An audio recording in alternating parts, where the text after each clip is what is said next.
ഇടുക്കിയിൽ ശക്തമായ മഴയ്ക്ക് ശമനമാണ് എന്നുള്ള ഒരു ആശ്വാസ വാർത്ത വരുന്നു. ശക്തമായ നീരൊഴുക്ക് തുടരുന്നുണ്ടെങ്കിലും നിലവിൽ ഇടുക്കി മുല്ലപ്പെരിയാർ ഡാമുകൾ തുറക്കേണ്ട സാഹചര്യമില്ല. 38 അടി കൂടി ഉയർന്നാൽ മാത്രമേ ഇടുക്കി ഡാം തുറക്കേണ്ടി വരൂ. അതിന് കുറച്ചധികം ദിവസം മഴ പെയ്യണം. കല്ലാർകുട്ടി, പാമ്പ്ള, മലങ്കര ഡാമുകൾ തുറന്ന് വെള്ളമൊഴുകുന്നു. രാഹുൽ സുരേഷ് ഉണ്ട് കൂടുതൽ വിവരങ്ങളുമായി. Rahul, good morning Rahul.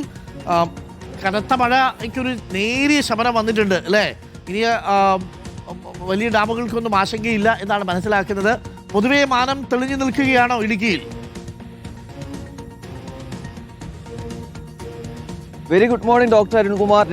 രണ്ട് മൂന്ന് ദിവസത്തിന് ശേഷം ആളുകൾ സമാധാനമായി ഒന്ന് ഉറങ്ങിയ രാത്രിയാണ് ഇടുക്കിയിൽ കഴിഞ്ഞു പോകുന്നത്. ഞാനാണെങ്കിൽ 2-3 ദിവസത്തിന് ശേഷം സമാധാനപരമായി ഇടുക്കിയിൽ നിന്നും വാർത്ത റിപ്പോർട്ട് ചെയ്യുന്ന ഒരു പ്രഭാതം കൂടിയാണ്. കഴിഞ്ഞ 2 ദിവസവും മണ്ണിടിച്ചിലിൻ്റെയും ഉരുൾപൊട്ടലിൻ്റെയും ഒക്കെ വാർത്തകളായിരുന്നു ഇടുക്കിയിൽ ഉണ്ടായിരുന്നത്. പക്ഷേ ഇന്ന് അത്തരത്തിലുള്ള വാർത്തകളൊന്നും ഇടുക്കിയിൽ സംഭവിച്ചിട്ടില്ല.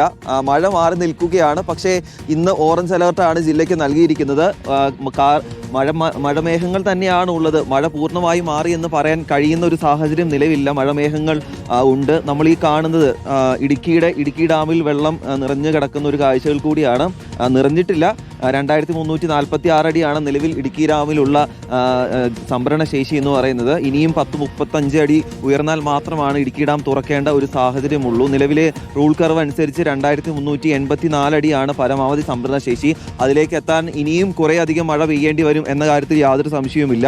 കഴിഞ്ഞ 2-3 ദിവസത്തെ മഴയും കൊണ്ട് മാത്രം 16 അടി വെള്ളമാണ് ഇടുക്കി ഡാമിൽ ഉയർന്നിരിക്കുന്നത്. പക്ഷേ ഇടുക്കി ഡാം തുറക്കേണ്ട സാഹചര്യം. മഴ ശക്തമാകുമ്പോൾ ആളുകൾ ചോദിക്കുന്ന ഒരു കാര്യം, ഇടുക്കി ഡാം തുറക്കാറായോ, മുല്ലപ്പെരിയാർ ഡാം തുറക്കാറായോ എന്നുള്ളതാണ്. മുല്ലപ്പെരിയാറിൽ 119.75 അടി മാത്രമാണ് വെള്ളമുള്ളത്.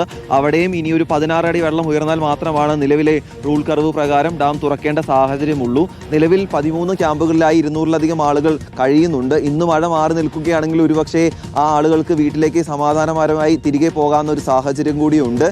നാളെ മുതൽ വീണ്ടും മഴ ശക്തമാകുമെന്ന ഒരു മുന്നറിയിപ്പ് കൂടിയുണ്ട്. അതിൻ്റെ ഒരു ചെറിയ ആശങ്ക മറുഭാഗത്ത് നിൽക്കുന്നുണ്ട്. ഈ ദേശീയപാതകളിലടക്കം മണ്ണിടിച്ചിലിന്റെ ഭീഷണിയൊക്കെ നിലനിൽക്കുന്നുണ്ട്. പക്ഷേ നിലവിൽ മഴ മാറി നിൽക്കുന്നത് ആശ്വാസകരമാണ്. രാവിലെ കർഷകരൊക്കെ പറമ്പിലേക്ക് ഇറങ്ങി 2-3 ദിവസത്തിന് ശേഷം ചെറിയ പണികളൊക്കെ ചെയ്യുന്ന ഒരു സമയം കൂടിയാണ്. ഉച്ചയ്ക്ക് ശേഷം മഴ പെയ്യുമോ എന്നുള്ളത് അറിയാൻ സാധിക്കില്ല.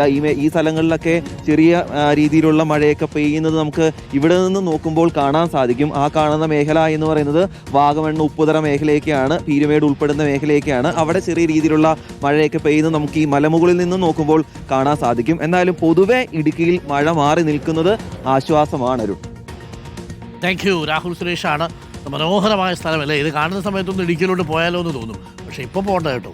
മഴയൊന്ന് ശമിച്ചോട്ടെ, മുന്നറിയിപ്പുകളൊന്ന് മാറിക്കോട്ടെ. അതിനുശേഷം വിനോദസഞ്ചാരികൾ മലമേഖലയിലേക്ക് വന്നാൽ മതി.